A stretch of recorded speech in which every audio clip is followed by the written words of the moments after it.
Imagine having all the money in the world, but yet your own child suffers.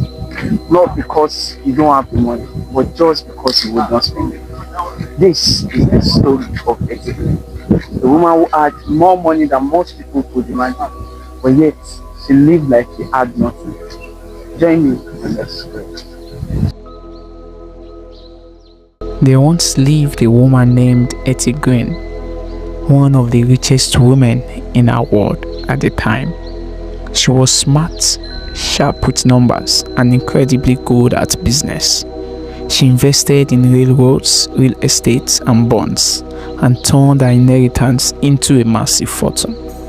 In her time, she was named the richest woman in America with a net worth of over $100 million, which would be billions today. But here's the twist. Despite all that money, Hetty lived like someone who had nothing. She wore the same old black dress every day. She refused to use hot water in her house even in the winter. She would walk for miles just to find a cheaper place to buy bread or get her clothes washed. And then there's the most heartbreaking part of the story. Her son, Ned, was injured in his leg.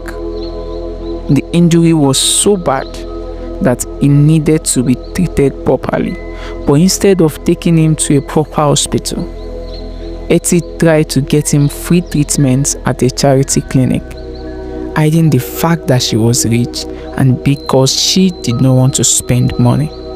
And because of the delay, his leg got worse and eventually had to be amputated. Yes, Hetty was that billionaire who would not pay to save her own son's leg. She became known as the witch of the Wall Street as people started calling her names.